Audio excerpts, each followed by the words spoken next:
The story of Vratislav of Bohemia starts in 1032. The son of Vratislav and Judith, he was born a proud child of Bohemia and would promise to lead the duchy to greatness.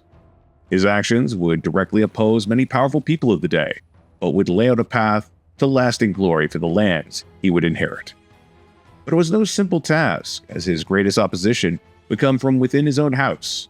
We will start by looking at when Vratislav was given the reins of Bohemia in 1061, after the death of his father. Much of Vratislav's story lies intertwined with his relationship with the Holy Roman Emperor Henry IV. Vratislav and many of those that ruled Bohemia before him were granted a papal privilege to wear special religious garments, in this case a mitre and tunic. This showed a particular level of support from the church. While that level of papal support would have been enough to solidify the loyalty of many leaders, it was not the case with Vratislav.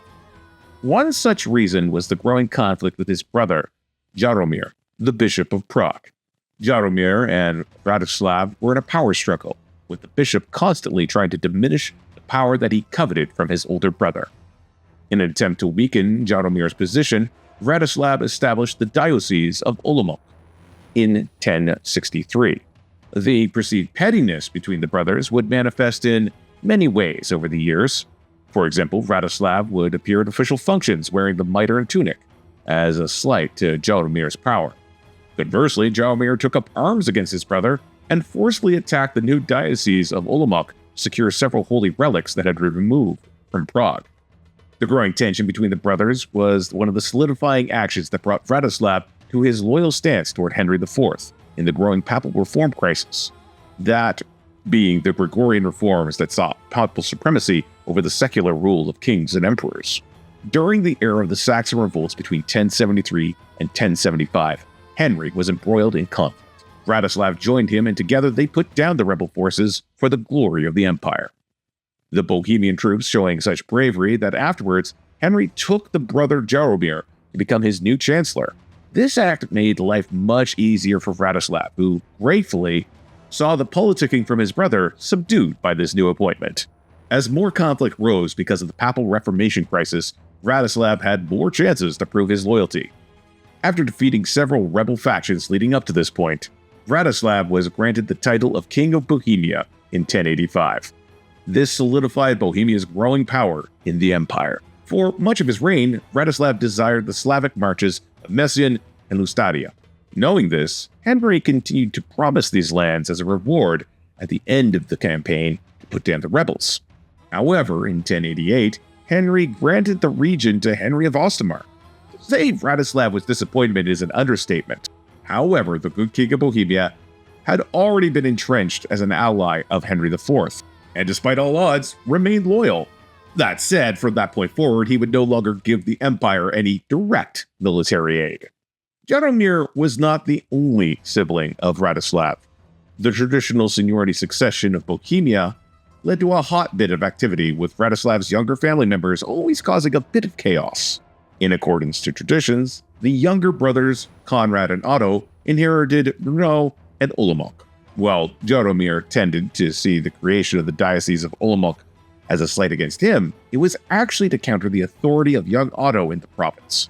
The brothers continued to engage in growing conflicts that both the Pope and the Emperor attempted to mediate. In 1085, a period of spiritual and mundane political maneuvers saw the suppression of the Moravian See, but that plucky Vratislav just refounded it later despite the Pope's wishes. This caused more tensions with Jaromir, who protested directly to Pope Urban II. However, Jaromir passed away in 1090 before the Pope made a final decree on the matter. Furthering his internal drama, when his other brother, Otto, passed away in 1086, Vratislav gave Olomouc to his son, Boleslav. This was viewed as a slight against the honor and interest of Conrad. And this is where things get kind of odd. Vratislav raised an army against his brother Conrad to deploy forces under his other son, Vratislav. Vratislav turned against his father.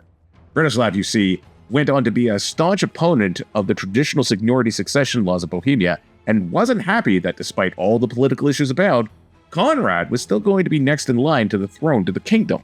So Conrad and Vratislav reconciled and put down the rebellious son, who in turn fled to Hungary. And there you have it. In 1092, after 30 years of leading Bohemia, not bad for seniority succession, Vratislav died in a hunting accident. Not a bad way to end a life spent chasing glory, honor, and tradition. The echoes of his actions, the strong alliances that he forged, and his stance towards the Pope and the Emperor would paint the future of Bohemia and for his family. It was Vratislav who truly took the duchy and forged it, through mindful stewardship, into a kingdom. And there you go. Thanks for listening, and keep an eye on this channel for more Legends of Crusader Kings 3.